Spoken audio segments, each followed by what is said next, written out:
Good morning, everyone. Welcome back to our last lecture in our lecture series on history, theology, and practice of contemporary praise and worship music. With us, we have Assistant Professor Dr. Adam Perez from Belmont University. He's giving us a talk this morning on spiritual warfare, and one might think that this is not a thing here in our context, this is far off, but I lately saw a video of a more charismatic evangelical church, and they had the service, and when they started the worship part, actually one of the worship singers got up there and she said with a smile on her face, "Let's do spiritual warfare." It was really sort of interesting for me to see that this motive also is, in a way, has become with the charismatic worship, also has become a global phenomenon. And so I'm really intrigued to hear about your thoughts on that motive. And yeah, thanks that you're here, Adam.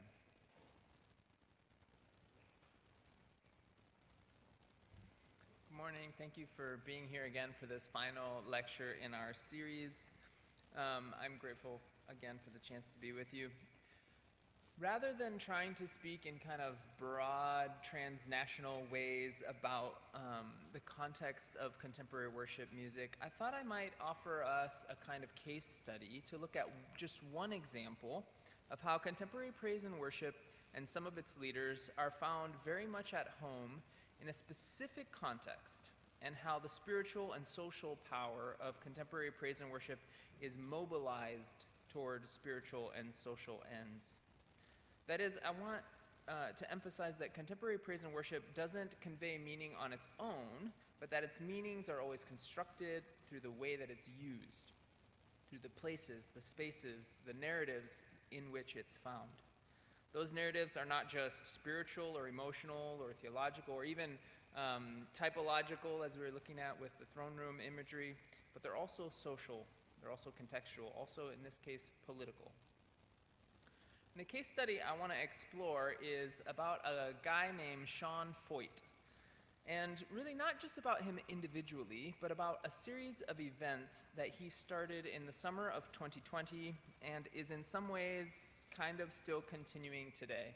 And I want to play, just so we can kind of see directly from this movement, I want to play 2 minutes of this YouTube video that is a kind of a compilation video at the end of a long series of events. I think it's 45 cities, and they take lots of video and audio, very professional quality at every one of these events. And so they made this big compilation video that's, I think it's 3 hours long. We're going to listen to the first 2 minutes. And apologies, I think we're going to mute some of the video or audio for the online viewers. And also, I just want to mind the volume. I'm not sure how loud this is going to come out. It starts somewhat aggressively. So let's watch 2 minutes, and then I will explain what you're seeing.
As I hope you hear in my discussion of Foyt, the approach that emerges out of, this approach, as I'll discuss, emerges out of the theologic, out of the theology of praise and worship tradition.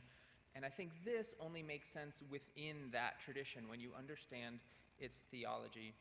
And as you might expect, the theology of praise and worship has, as it's spread, so too have similar approaches like this spread. For example, somewhat closer to your situation here in Germany, Dr. Miranda Klaver at the Free University in Amsterdam has begun some work on a similar movement to what I'll be describing today. She has an article called Presence, Prophetic Worship in the Public Domain, where she describes how in Amsterdam, public praise protests, in the Netherlands more broadly, have linked up with political movements of white Christian nationalism there. And I mention that just to say that my case study here is just one example, and of course I would love to hear from you as we discuss later where and how these same motivations and outcomes might be similar to things going on in Germany. But let's move on to this case study in particular. So, in response to the US government restrictions imposed as part of the nationwide response to the COVID-19 pandemic, this charismatic Pentecostal worship leader began a traveling series of worship concerts across major cities and some smaller cities in the US.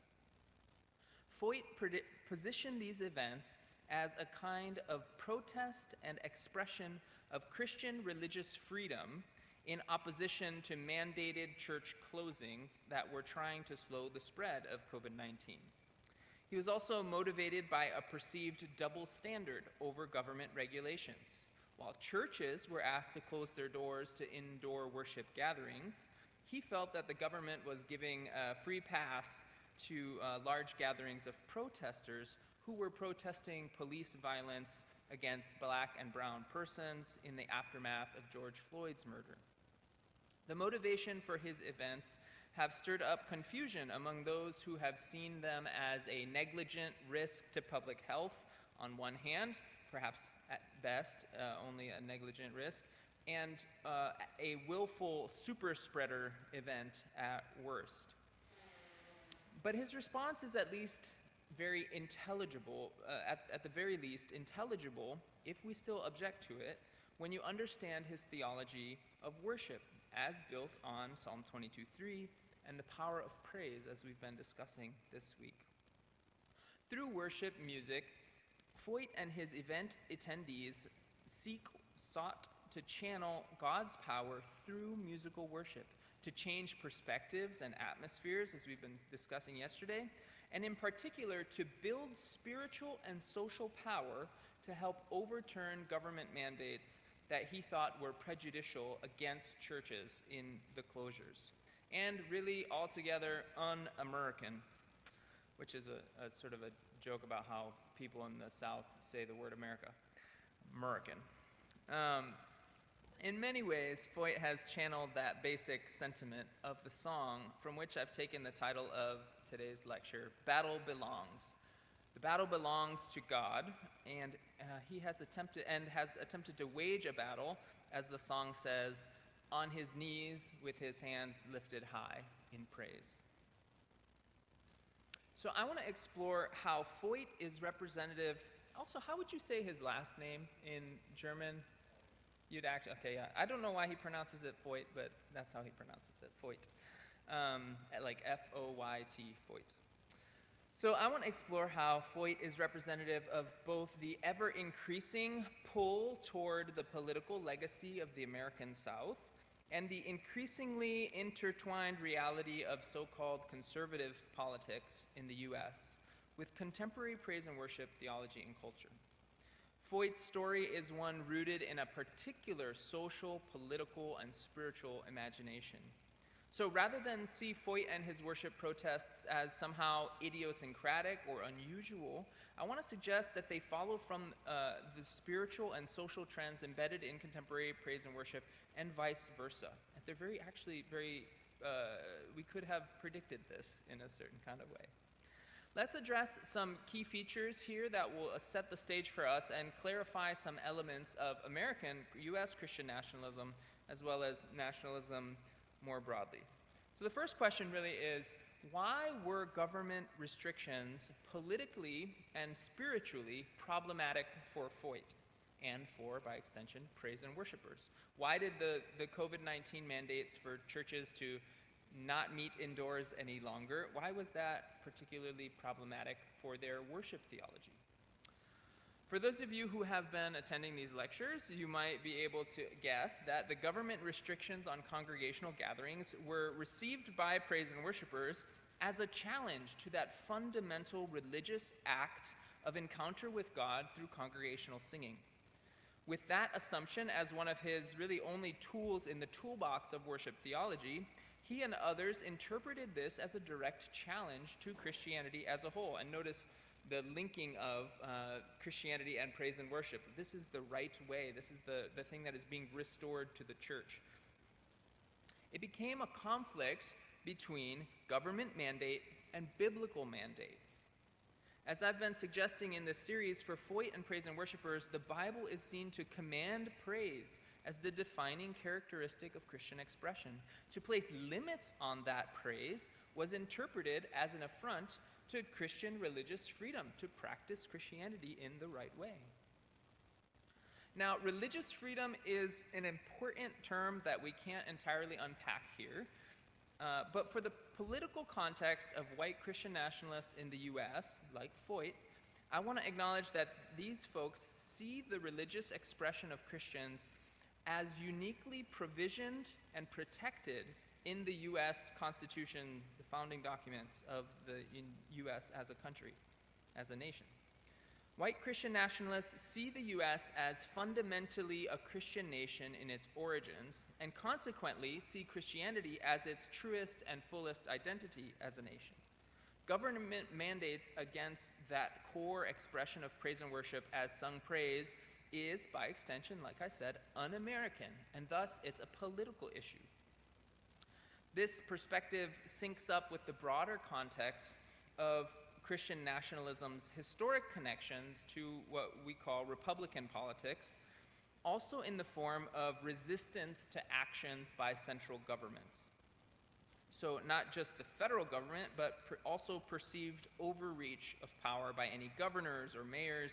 In some ways, this is a very traditional kind of Republican posture, a Republican political impulse in our context. I would also like to mention that the growth of authoritarianism, and some would say fascism, among Christian nationalism makes this also somewhat of an ironic commitment. Perceived sense of resistance to centralized authoritarian government, and also interest in implementing more authoritarian, even fascist sort of governmental systems.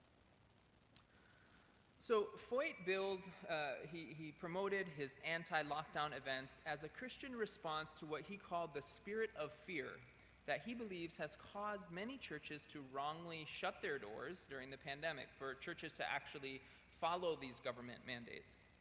Foyt's website described the impetus for this movement, this riots to revival worship movement that he's trying to create, describing it, drawing on the deep story of American Christianity in a variety of ways. And he says this, it's kind of a small and long quote, but I'll read it for us.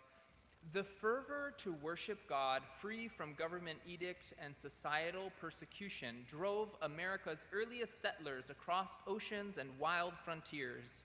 But our freedom to worship God and obey his word has come under unprecedented attack.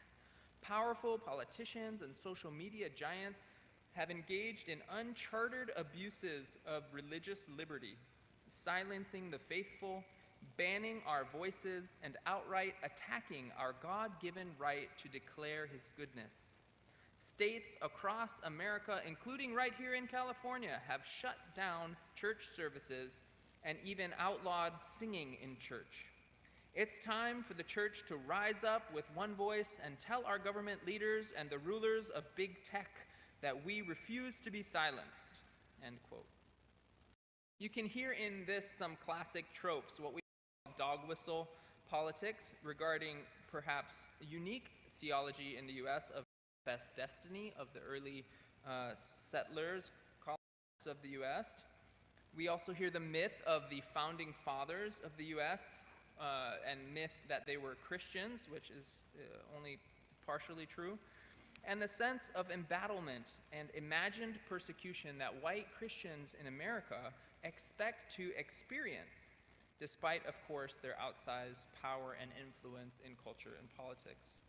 You see, Foyt has become the featured worship leader at white Christian nationalist political gatherings, like a series of events called the Reawaken America campaign, as well as the large and influential group called the Conservative Political Action Committee, which basically is the main group that decides who the Republican candidate for president will be. Foyt is the go-to mediator between the political establishment of white Christian nationalists and the religious expression of charismatic Pentecostalism as it pertains to worship, both in non-denominational and denominational settings. So that's the first piece of this puzzle. The reason why church closures were received as a political problem for some, was perceived as a political problem for some who ascribe to this praise and worship theology. The second question and feature to set the stage for understanding Foyt is, why did Foyt bring his worship protests to outdoor urban centers in particular? Evangelicalism and Pentecostalism and its worship in America has had a notable relationship with urban spaces. For example, evangelical urban spaces have been centers for mission activity, and the geographic settings are significant insofar as they introduce this latent vector of race. You see, urban spaces are understood to be predominantly spaces where people of color live, particularly Black and African American persons, as a result of processes, what we call white flight, where middle and upper class white folks moved away from urban spaces into the suburbs since the 1950s. Urban spaces then are coded with racial overtones in the imagination of white suburbanites. Let's listen to how one scholar has described it in this quote, saying, "Contemporary white evangelicals tend to regard the city as both devil's playground and a key battleground in their struggles for cultural hegemony." And I would add that we should also understand here that racial hegemony and power is implied. For popular revivalists like Billy Graham and influential parachurch organizations like the Promise Keepers, the great American city provides an ideal space for massive spectacles of public religiosity and the formation of powerful institutional networks which are used to revitalize the spiritual climate of the entire nation, end quote. So to say, just like prior leaders under the broad umbrella of American evangelicalism and Pentecostalism, Foyt was heralding what he hoped would be a nationwide revival through itinerant worship evangelism events in a way that's hardly unique. And you heard in the video, it's kind of hard to hear, but he says something like, a Jesus people movement is coming to America again. This idea that, this movement is we're gonna reclaim a prior movement and we're gonna do it, have a new one. So even he, I think, knows this is not a unique thing. He's trying to link back.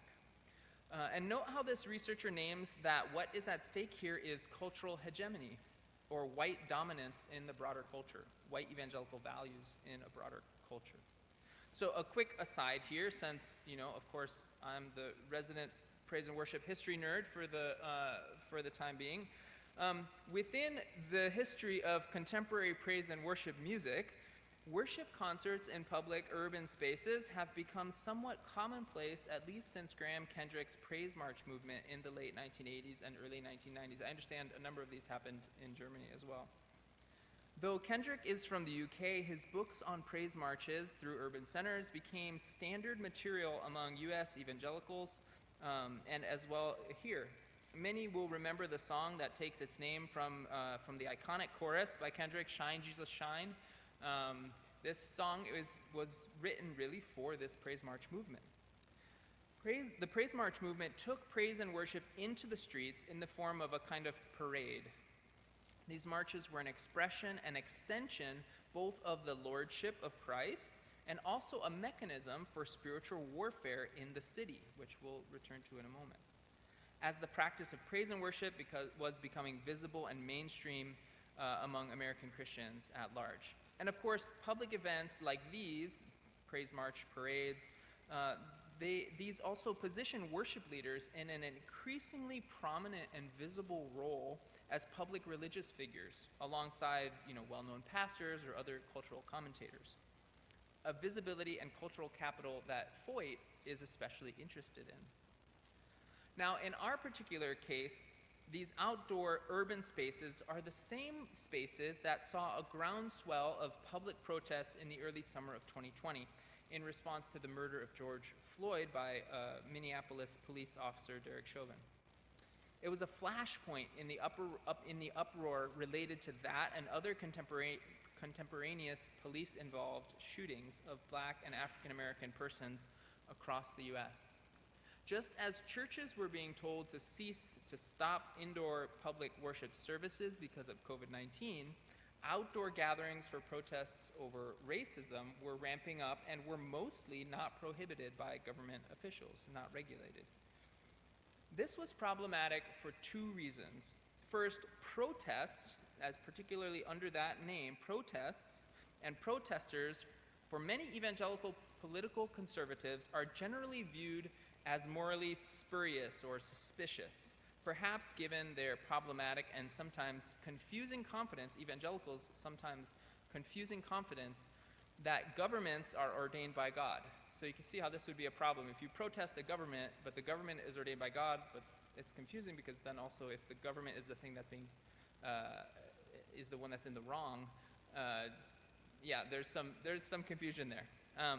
And to make matters worse, these were protests against police officers, a class of service persons who have long been heralded, who have been celebrated in public discourse among American evangelicals as heroes of American society, American Christian society, though tied in, of course, with the legacy of racism since the end of slavery and Reconstruction in the U.S. In the late 19th century. So urban spaces in this case study are seen as, well, bad. Urban spaces on one hand are seen as spiritually depraved spaces to begin with, that devil's playground we heard in the quote earlier. And they also became sites of political resistance in ways that were seen to be an affront to challenge the morals of American Christians who were pro-Christian visibility and also categorically pro-police.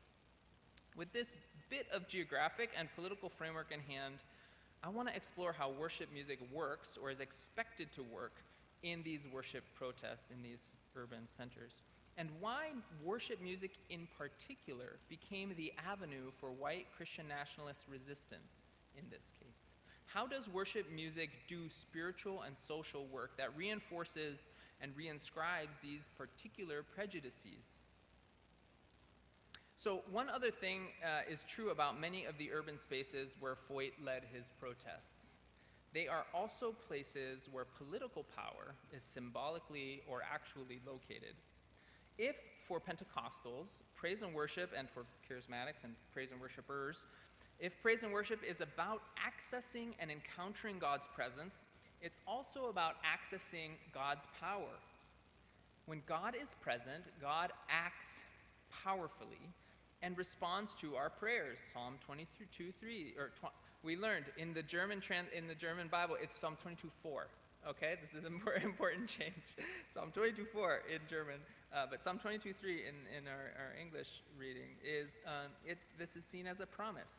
Again, if you praise me, I will come.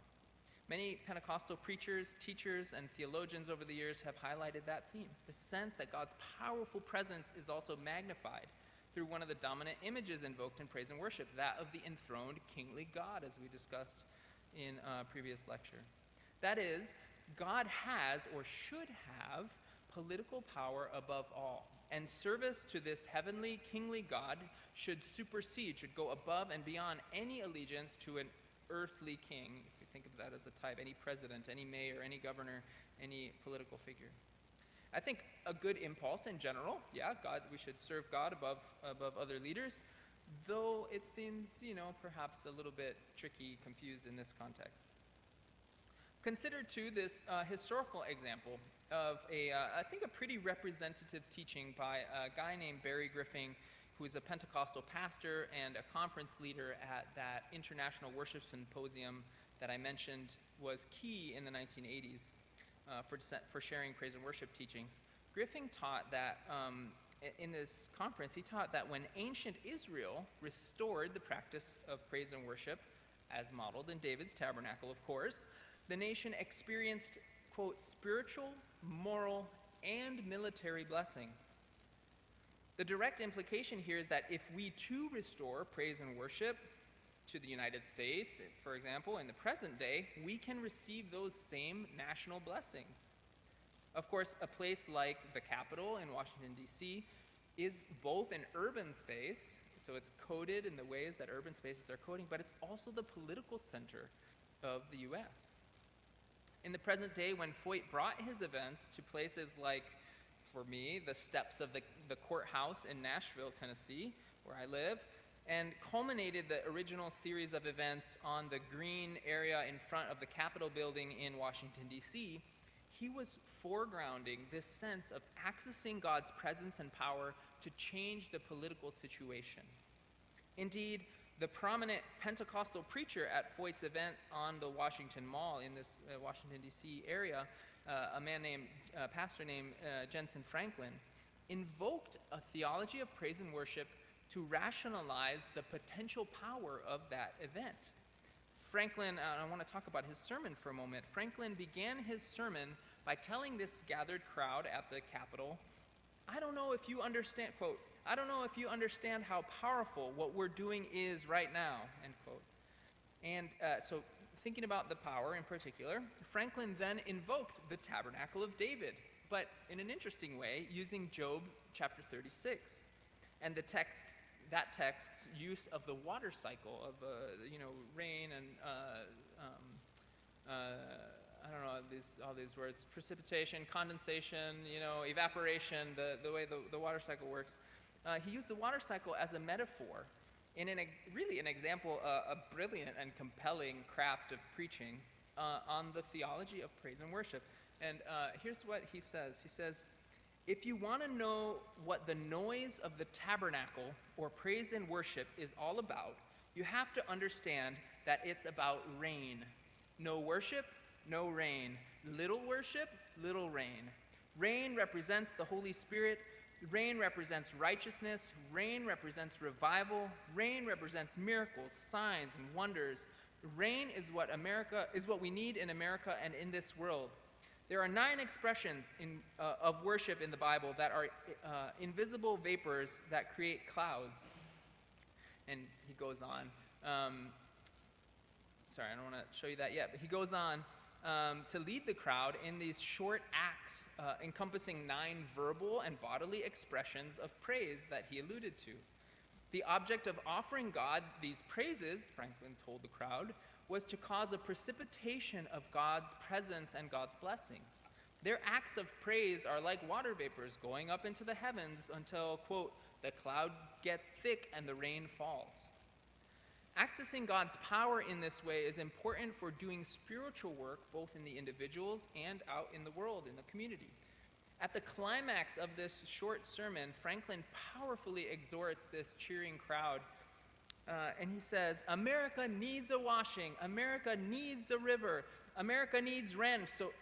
So send up the worship, send up the praise, send up the shouts, and give him glory.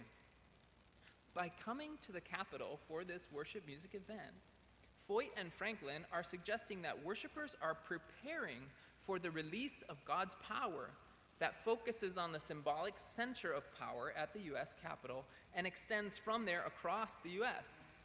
A very similar message is encoded in Foyt's song, When We Praise, performed at the Capitol. And at that same event. The song's chorus says, when we praise, every stronghold breaks, prison doors will shake, the gates of hell will not prevail. While the text is somewhat generic, we need to hear it in context. We need to hear it as an attempt to wield the spiritual power of political contexts to politically conservative ends. So in context, for Pentecostals, the impulse to go to the halls of power and invoke change has enjoyed renewed theological attention through a concept called the Seven Mountain Mandate, otherwise known as dominionism in some forms. The Seven Mountain Mandate organizes culture and society, including government, into 7 areas over which Christians are intended to exercise dominion and establish the kingdom of God on earth. Praise and worship has become a concrete avenue for pursuing the fulfillment of this mandate because praise and worship is understood to be able to mobilize God's power for things like ultimately overturning laws and policies like a mask mandate that prevent Christian religious expression in the form of indoor congregational singing. Laws that can only be attributed to evil forces and people at the level of state and federal government.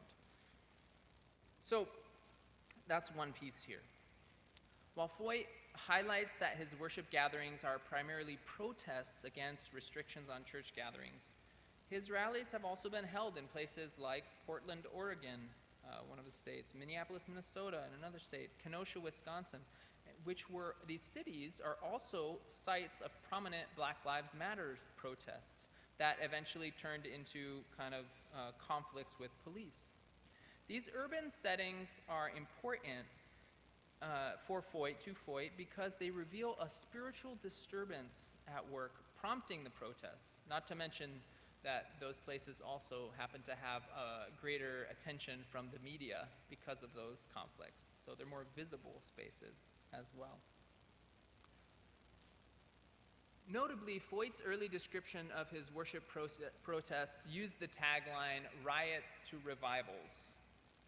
The tagline here suggests that riots, which is a direct escalation of the word protest, that those riots or protests themselves are spiritually depraved sites in need of a revival. Thus, Foyt's gatherings gain these 2 layers, double valence, concerning who the spiritual enemies are, both the spiritual forces behind the government leaders who would place restrictions on church gathering, influence those church leaders, and those protesting racism and police brutality. So now people who protest for particular ends become spiritual enemies as well, in addition to the government and the evil sort of spiritual forces behind the government. For Foyt, praise and worship is the weapon for defeating those spiritual political enemies, just as it was for ancient Israel in his imagination. Turning again to the archives of praise and worship theological teaching and Barry Griffin, who I quoted a little while ago, this perspective has been referred to in some places as the Jehoshaphat principle. That is, just as in the case with King Jehoshaphat, the tribe of Judah, that is, the musical worshipers. There's another whole sidebar here about understanding the word Judah to mean praise. Thus, the tribe of Judah is the praisers, which means that they are the musicians. So there's some biblical interpretation stuff going on here behind the scenes. But the tribe of Judah, that is the musical worshipers, go out ahead of the army to secure its spiritual victory by bringing about God's presence through praise. More than just urban contexts in general as these sites for waging spiritual combat, the particular locations are also significant. Powers and principalities in these places are understood to be associated with particular geographic locations, a teaching known as spiritual mapping. Here's spiritual mapping, do you know this phrase? Spiritual mapping. So C. Peter Wagner, he's been a loud voice in articulating this now common Pentecostal theology of place. It's a theology of place through his writing in books like this one I have on the screen, Breaking Strongholds in Your City, How to Use Spiritual Mapping to Make Your Prayers More Effective, Strategic, and Targeted. This is just one volume in a series dedicated to prayer and spiritual warfare. There's a number of these books in the series. And it's also, this spiritual mapping concept is also popular through books like popular novels, like Frank Peretti's novel, This Present Darkness, which was a best-selling, responsible for introducing to evangelicals the concept really that of the spiritual mapping that at one time would have been fiercely rejected by evangelicals, but it sort of worked into the community and theological imagination through fiction, through a novel, which is another sort of fascinating back channel. And I want to say about C. Peter Wagner too, that he is considered the godfather of what is now called the New Apostolic Reformation, which NAR. So if you look up NAR, or if you hear people writing about the NAR, the New Apostolic Reformation, he's the architect of that, and it has become an increasingly important sort of non-denominational network of Pentecostals and charismatic leaders in particular. So, this is an aside about Wagner, but so this logic of praise and political and spiritual warfare brings to the forefront the theological importance for Foyt to go to the places where prominent protests and potentially strong demonic activities are happening. In using praise as spiritual warfare, the songs of Foyt's gatherings are anthemic, and the overall tone is joyful and powerful, unrelentingly sort of hopeful, vaguely so, in the belief that worship changes that emotional atmosphere as it changes the actual spiritual and hopefully the very real, for him, hopefully, the very real political situation. So when they praise, they want to change how people feel, but they also want to change how the spiritual world is working in that place, and by extension then change the political situation. So I have these layers here. Because God's spiritual power is released through musical worship, song choice is very powerful. Songs and the power of, we talked about the word of faith movement briefly, the power that words can accomplish things. So this is prevalent in why lyrics matter for some of these songs. Songs like Foyt's When We Praise, which I quoted previously, they're relatively forward in describing their political connections, as are other songs used at his gatherings. Martin Smith's, UK songwriter, old song, Did You Feel the Mountains Tremble? And of course the line in the chorus that says, open up the doors and let the music play, with its clear application to COVID restrictions. Open up the church doors and let the music play again because there are restrictions on this. And Foyt's other song, Let Everything Praise the Lord, both clearly identify the desired end in the lyrics. Other sources have been used in these services as well.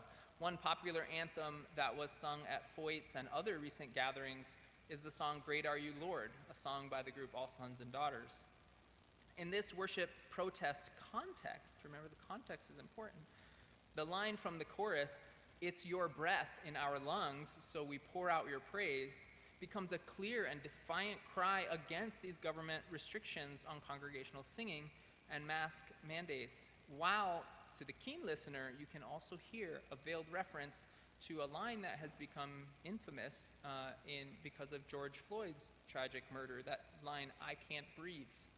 So you have at once this song that says, it's your breath in our lungs, and this other, perhaps competing tagline, I can't breathe, and now these two are in conflict, right? This is one of the most fascinating textual things I think that's happening in this context. Not to see or hear I can't breathe as it's your breath in my lung, but as opposing ideas about the breath of God. So some have critiqued Foyt, saying that he's just a grifter. Is that a German word too? He's just in it for the money.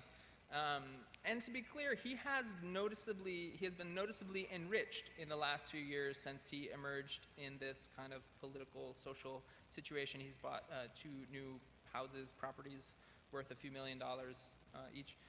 And, but I think there's much more going on than just being in it for the money. Foyt's events reveal complex theological motivations that weave together worship theology, social location, political motivation in ways that have used long-standing social and racial prejudices toward urban spaces and have addressed them spiritually, theologically through worship as warfare. Foyt is also just one node in a long line of Christians engaged in public political demonstrations as well, especially in urban contexts. though the tactics of his response, using praise and worship, is perhaps novel. But they build on that praise and worship theology and Pentecostal theologies going back many decades. He didn't invent this theology, as you all now know from these lectures at least. Through Foyt and others, this latter-rain musicalized and political theology of worship has become entangled with white Christian nationalism discourses around religious freedom for Foyt in ways that are inevitable consequences of his theological context. And yet, this worship theology is easily co-opted toward these ends, and if you haven't picked it up by now, I don't think they're an expression of faithful Christian witness in the world. So, where do we go from here? First, I want to affirm again that songs are always contextual.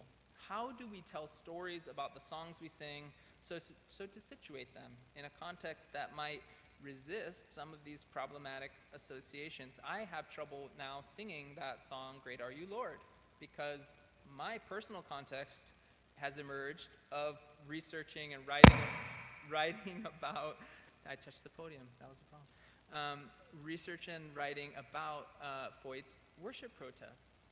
I can't unhear the connection there between this political situation. The upside and the downside of the sometimes ambiguous language of worship music is that its meaning can be highly dependent on its context.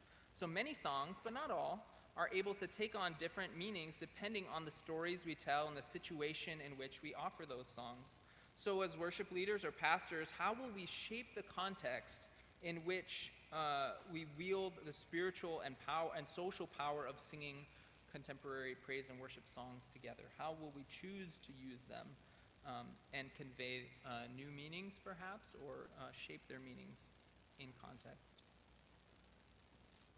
Second, as a transnational, evangelical, charismatic, Pentecostal Christianity, the context that dominates the culture of worship music, as it becomes increasingly concentrated economically in the American South, Nashville, where I live, as the home of that recording industry, how might that context and its history and culture continue to shape the songs that emerge from the popular centers of worship music who are situated there? How might the political and social landscapes of these centers of worship music find their way into the lyrics and the frameworks in ways that we simply can't ignore? What should we do with the fact that politically and socially conservative institutions seem to be underwriting contemporary praise and worship in more obvious ways? And what of the posture, the sort of positioning of a song like Battle Belongs, which is the title for this lecture, and others that position and normalize worship as warfare in ways that dovetail with broader cultural assumptions and attitudes toward outrage, lack of charity of the neighbors, militarism, violence, whether, of course, it's among Southern white Christians or global white Christian nationalists like Foyt, even in saying something like, my weapon is my melody, positioning songs that lyrically position themselves antagonistically toward any other community, even if it's imagined as just spiritual. It's just spiritual warfare we're participating in. As the legacy of contemporary praise and worship music Pentecostalizes or charismaticizes the worship theology for non-Pentecostals, for Methodists, for example, what do we do with these embedded sentiments about the power and use of praise that are increasingly central and mainstream, and again, that we can't simply ignore?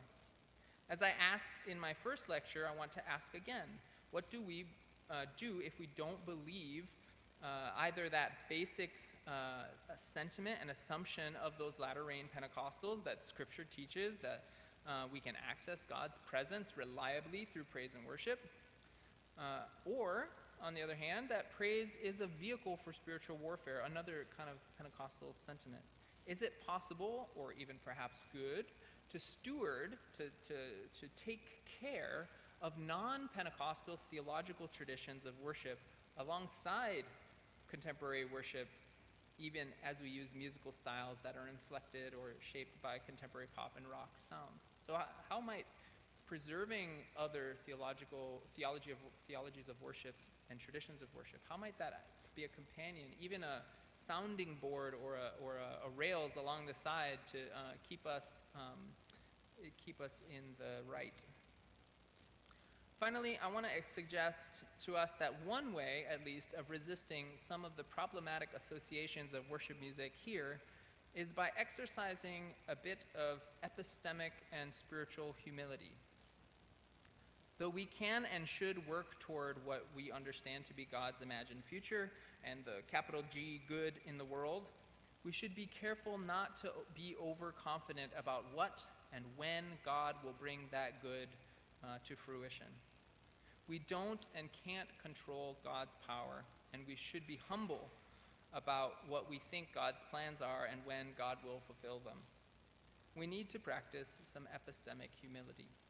And while it's true in the eschatological sense, at the end of time, that a line like from Battle Belongs, "You win every battle, nothing can stand against the power of our God," while this is true in eschatological sense, we should be very cautious about how we attempt to use that confidence and apply it to the experiences in our lives.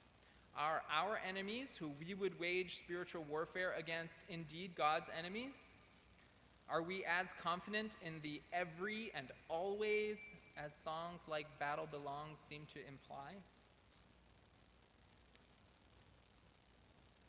I'll share just one anecdote that, if those of you are following along in German, is not in your notes. This past week I was at a council meeting, a local government meeting, to voice my concerns about a new church property that had been acquired, and they were going to build a large church on this property. We thought it was a very bad site, a very bad place for that church because of some traffic and road issues. And the church is a very charismatic Pentecostal church, and I wasn't there to resist it because it was a charismatic Pentecostal church. But while I was sitting there, I was thinking, wow, I wonder if these folks who are here supporting the new church building that they want to build, I wonder if they imagine me as someone who's resisting God's work. If they imagine building their church as a promise of God, which I watched some of their videos from their live streams and things, they suggest that God has delivered, God has promised, God has proven God's power by giving them this property to build their church. And now I sit there on the other side saying, this is a bad idea, that now I'm their spiritual enemy. I wonder if that, and I don't think it's a big stretch of the imagination to assume that that's what they assumed about me. So to say, even in smaller ways, being humble about how we imagine, what God's work is and how we participate in it. So in this lecture series as a whole, I've been trying to draw together connections between history, theology, practices, social contexts of contemporary worship music.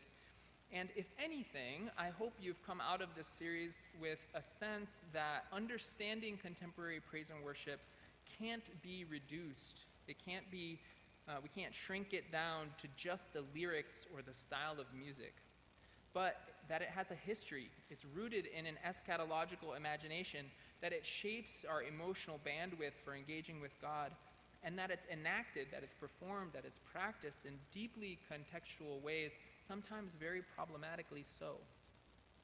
So how do these themes present themselves in the German context? Where are your sensitivities piqued in new ways to address your local situations and the way worship music exists in them? Going beyond simple critiques of lyrical content or lack of theological complexity, I want to know. I want to hear from you all, and I look forward to continuing that discussion. Maybe also that can be the first question for our discussion from me to you this time as we conclude. Thank you.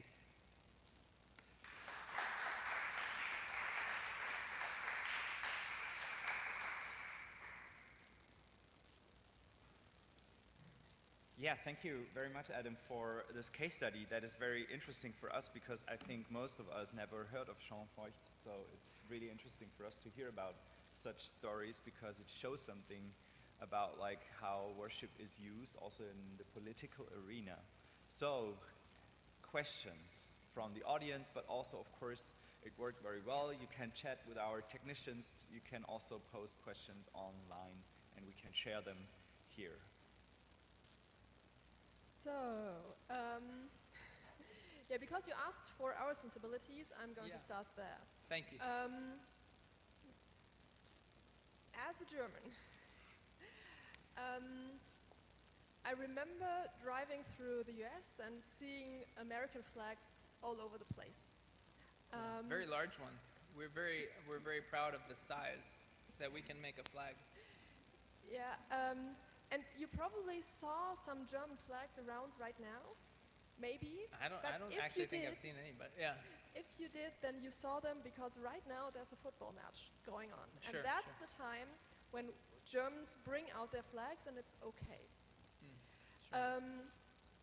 Yeah, so I'm vaguely aware of Christian nationalism in the US, but mainly from political analysis concerning Trump and so on. So not really, and from a theological one, but I don't know what's normalized, and that's why I'm asking. When you see that cross and the flag next to each other, that has me squirming in my seat, even when you had it on opposite sides of the slide. And it's not made better by that boy on the first actual slide who does what I would identify as a Hitler salute. As a what? As a Hitler salute, Oh, yeah. which is actually illegal in Germany. So, Yeah. you really don't do it as a joke. Yeah. Yeah, so would you feel comfortable to say how normal that is? How do you feel about seeing the cross and the Yeah. flag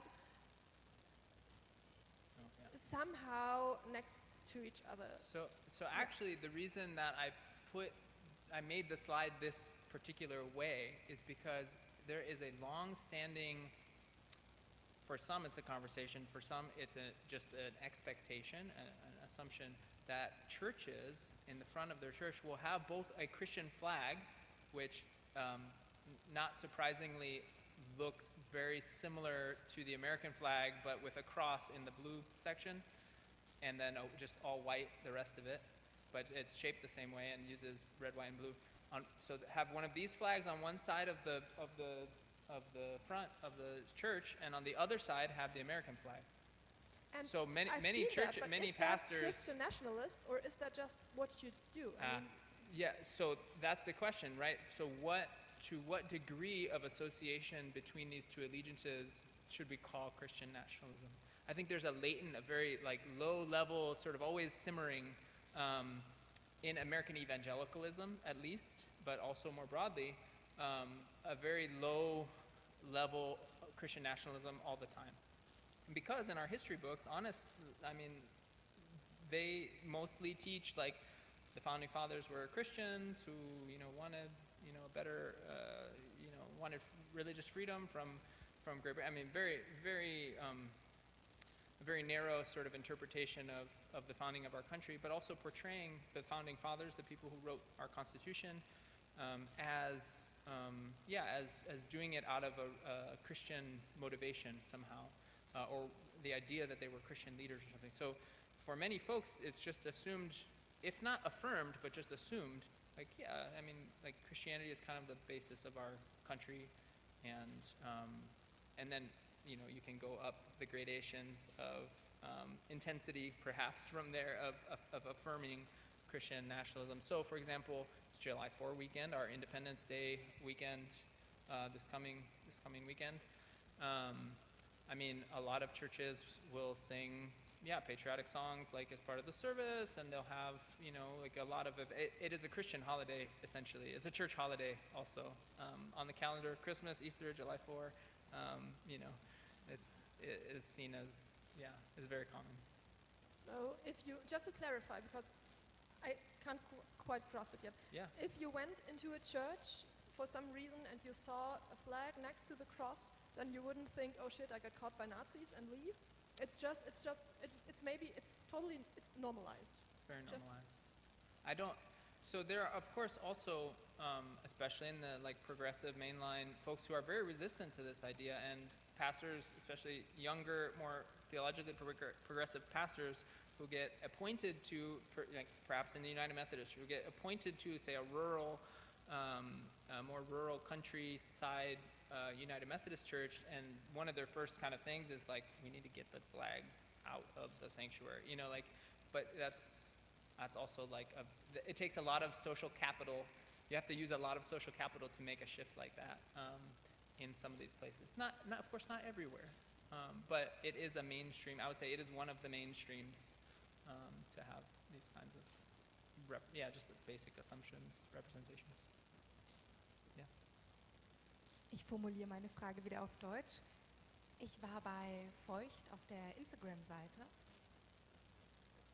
und ich habe gesehen, dass er da viele theologische Aussagen trifft, auch zum Leben, wie man richtig lebt. Und soweit ich weiß, hat er aber keine theologische Ausbildung. Von wem wird er denn da theologisch beeinflusst? Von wem wird er denn da genau beeinflusst, gecoacht? Von wem übernimmt er denn da die theologischen Statements? Yeah, so he's also a missionary child. So his parents are missionaries. So he's been involved in the kind of global evangelical, Pentecostal, charismatic, like mission world for a very long time. So he actually, sometimes he'll say like, you know, when he's tweeting or Instagram or whatever, he's like, you know, I've led worship in, I don't know, it's something like 80 countries in the world, and like, I can't believe that it's the hardest to worship in America right now versus these, you know, 80 other countries that I've worshipped in. Which, I mean, I don't have that experience, so I can't say, but it's a curious positioning. But I think a lot of it is just that deep formation in those contexts for a very long, being basically a professional church kid for his whole life, and his parents are, I don't know actually if he has a degree from a Bible college or something. I would assume that he went to a kind of Bible college, but I have never, I guess I've never looked that part up. Yeah, for a while he was affiliated with Bethel Church, so he has a direct connection to Bill Johnson and Bethel Church. So there's some theological oversight, if you will, in this New Apostolic Reformation kind of hierarchy. He has folks who are like his overseers that he feels like that he reports to spiritually. So yeah, that's as much as I can say probably. I think his social media, he is very savvy. He's very good at social media, and I would caution you from saying it doesn't appear that he has theological training. He has a very specific approach to using his social media, which is like intentionally stirring up, you know, conflict or tension, or very intentionally like quoting like a proof text, quoting like 3 words of a Bible verse, so to say somebody else is wrong, you know, these kinds of, so I think within his framework, he is very theologically astute. He is very theologically, he knows how to use his theology very well. Whether we agree with it, whether, you know, he doesn't probably know who Karl Barth is or something, right? But within Pentecostalism, I think he's probably very well trained in that way. Yeah.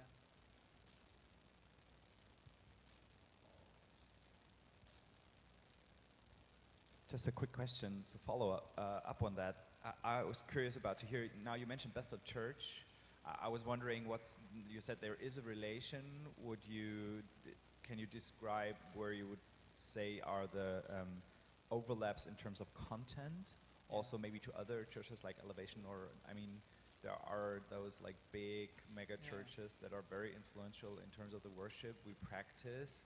So I would be interested, is Feucht somehow sort of special in that regard, that he practices worship in that political way, or would you say there is overlap to these other Pentecostal churches? Yeah, I think what makes Feucht distinct, well, just to say, Feucht used to be one of the worship leaders at Bethel Church. So they have a lot of worship leaders.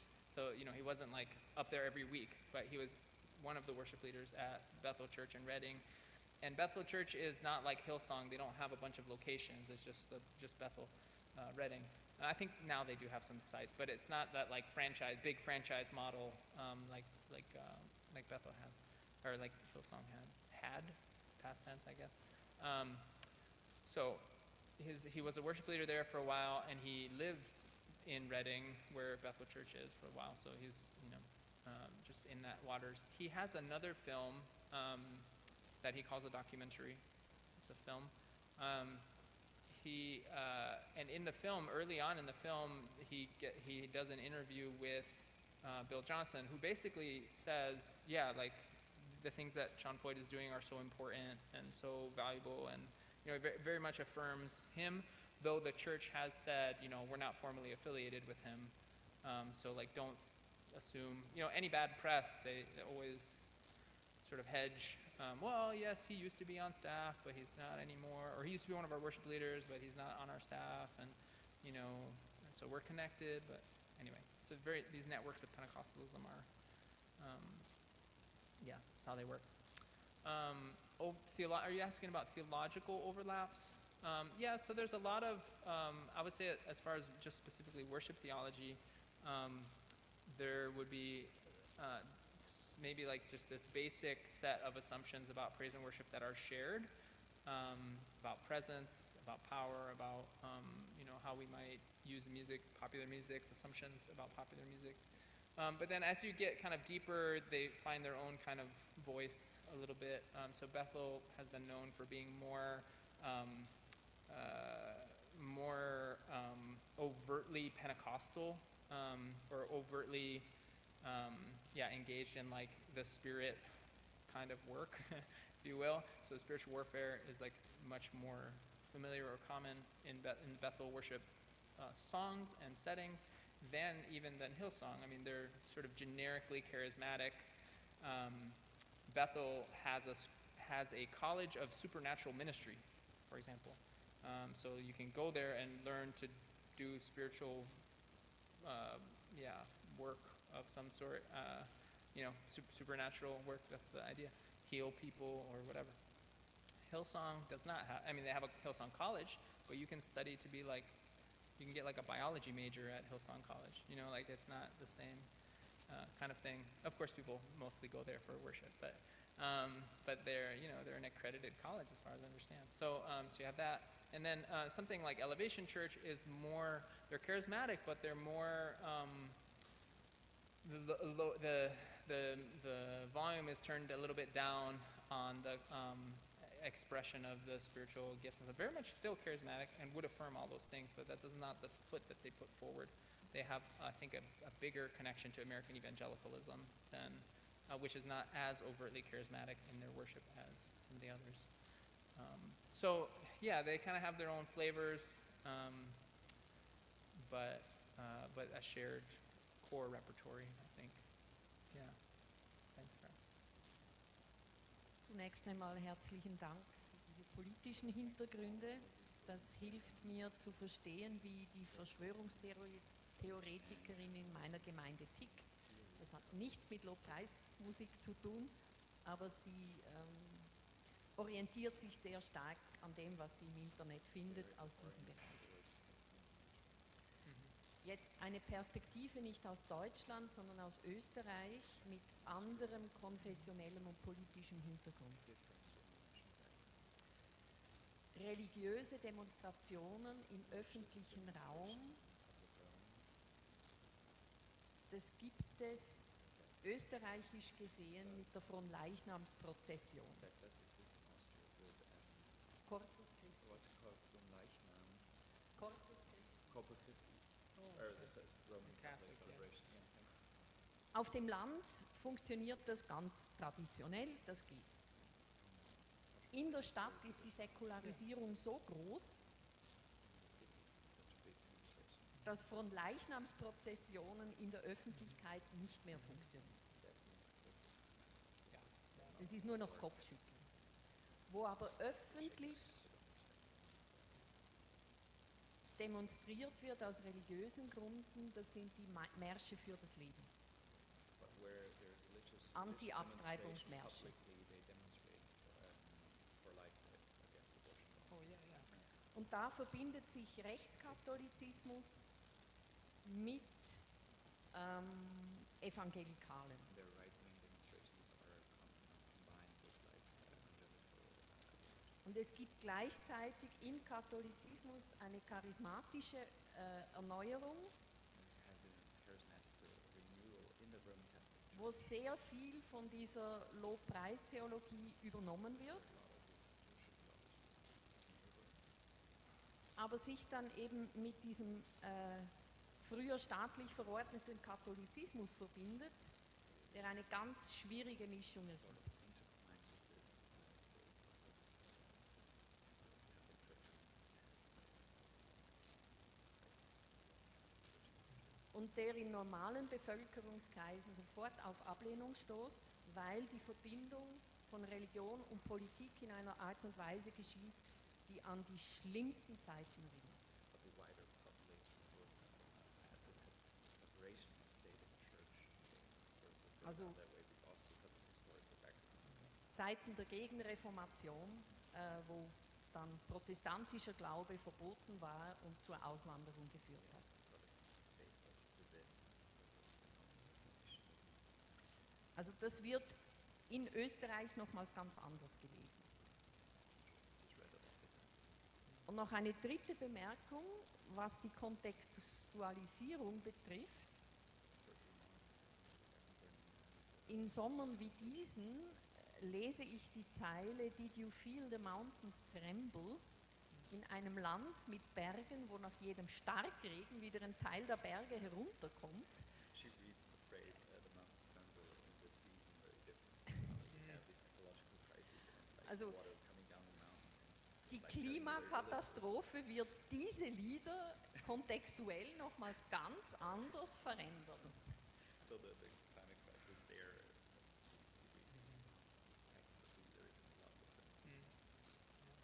Yeah, I mean, again, how you're naming how important the context is for shaping the imagination. I'll say too, it's one of the, it's not especially specific to praise and worship theology, but the pro-life or anti-abortion political movement is rooted in a very specific subset of American evangelicalism that essentially created an issue to coalesce a broader voting bloc around because of these challenges of getting, sort of a majority consensus among different sub-religious groups. So, the Catholics and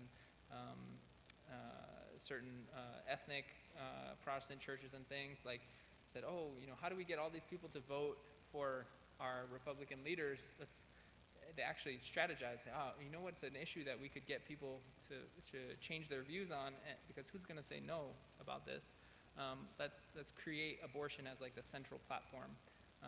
Whereas, 40 years ago, 50 years ago, views among those same groups was very diverse and very different. But now somebody like Sean Foyt becomes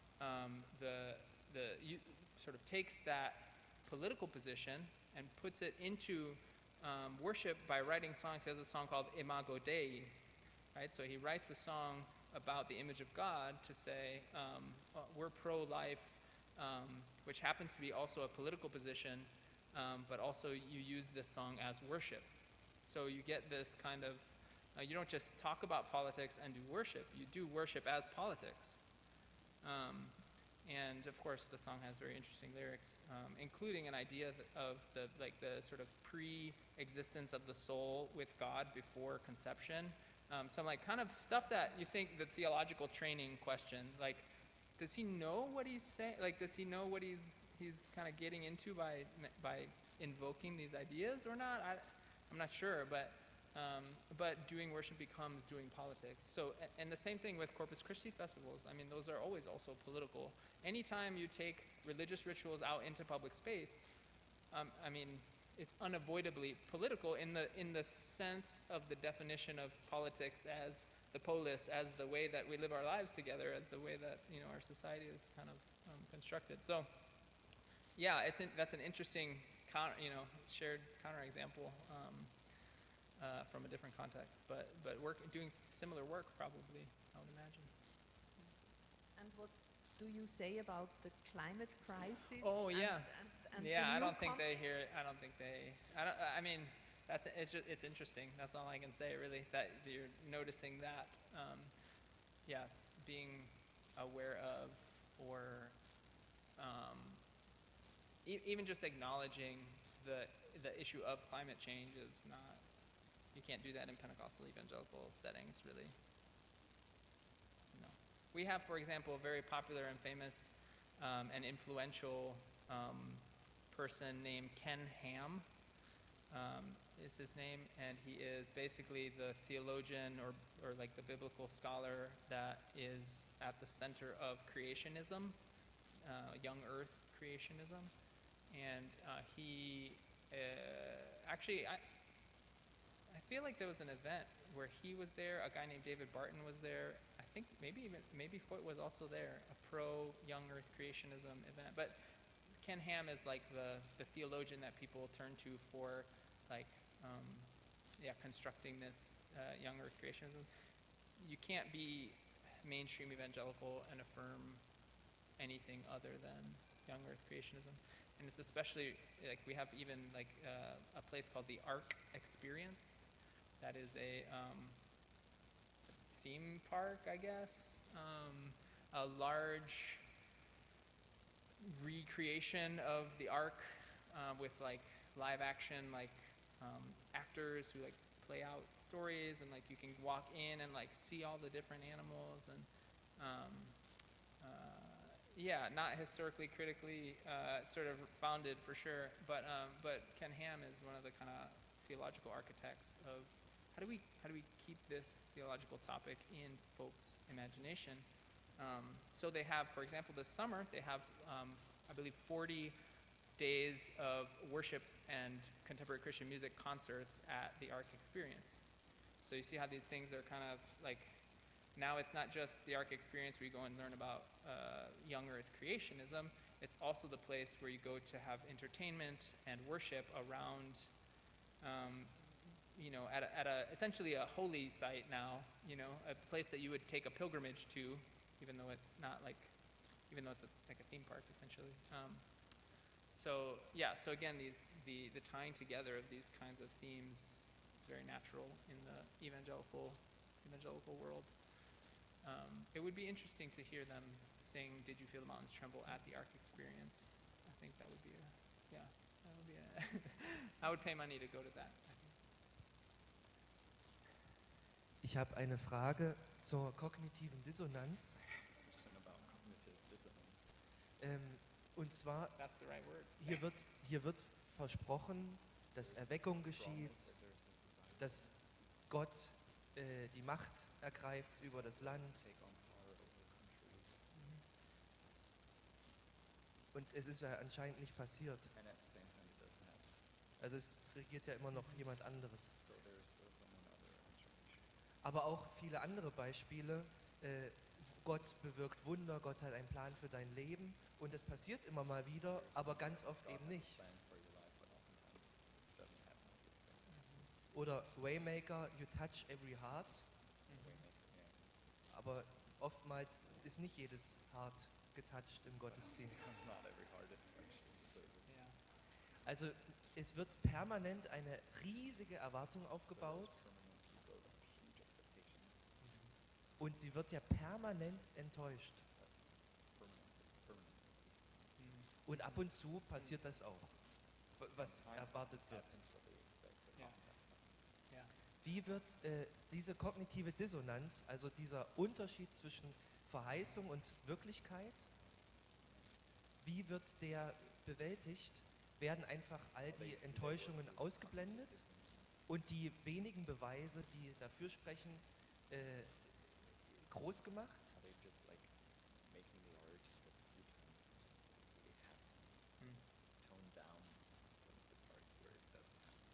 Also noch häufiger merkt man das natürlich, wenn Leute immer sagen, Jesus kommt, und dann sagen sie ein Datum und dann kommt Jesus nicht. Und dann denke ich mir, dann müssten sie ja doch jetzt hinterfragen, ihre grundlegende Theologie. Also diese ganze kognitive Dissonanz, dieser Unterschied zwischen Verheißung und Wirklichkeit, wird der ausgeblendet, wie wird er bewältigt und wenn ja, wie? Yeah, and the Jesus coming back day is a good example here. So what happened in that example is a good illustration. So what happens is we say, oh, we interpreted the signs incorrectly. So we did something wrong. It's not actually about God, what God did differently than God promised, but that we understood it wrong. So often, yeah. So the prophetic movement or the kind of role of prophets in these communities are also very important, especially in the contemporary worship, the praise and worship side especially. The role of prophets and prophecy is really critical. Sometimes, you're right, it's sort of just like big and vague. It's not very specific, so you can interpret the fulfillment of that prophecy in any kind, through various different kinds of ways. But often, whenever something seems like the opposite, like with this church that's trying to move into my neighborhood, like what I would imagine is they narrate that, for one, the devil is doing something to prevent this thing that we believe God promised. So there's spiritual work that's resisting us, and so I assume that's the narrative right now, that we gotta keep working because God wants us to pursue this thing, and God promised it, so God will deliver it. And ultimately, if it fails altogether, God has a different plan, but it was important. God wanted us to go through that process so that we might learn something, or so that we might be shaped in a particular way, so that we'd be ready for what God actually has for us. So no experience is lost, or there's no hard end. It's always progressive. It's always in process or transitioning. At least those are the most common ways. And so cognitive dissonance doesn't emerge as a problem. It's always it's a spiritual failing of the person, or it's we just haven't understood yet fully what God meant, or what God actually said to us. They prayed for 18 to 21 acres of land, or 18 to 22 acres of land, and this property is 21 acres. Well, if they fail, we thought God only wanted, but God is going to give us a double portion, because now we have a 41 acre place of land, and so God blessed us twice because we didn't get this finding narratives to understand how God is working in the world. And I don't actually even say that to denigrate it or to make it sound bad. I think that's how we rationalize or spiritualize our way of being in the world. As we go, we create the narratives and try to figure it out. Try to find spiritual language to understand our experience. So if our experience doesn't match up with the narrative we were in, we find a new narrative. I don't think you get to the point of concrete versus concrete things. It's more fluid. It's more mixed than that, which to the outside seems like dissonance should raise cognitive. Yeah, thank you everyone for coming this morning, and thanks for the vivid discussion. I think psychologically there's this explanation that cognitive dissonance always leads to strengthening the position you already took, right? I mean, the psychological explanation is there for why people hold on to these convictions, because this is how we deal with cognitive dissonance. Yeah. So thank you very much, Adam. I will use this moment also to thank you very much for the lecture, for the whole lecture series. I think we all that participated, it enriched our understanding of contemporary worship a lot, and thanks a lot for taking on the long trip to us. So we are honored that you were here. Thanks a lot.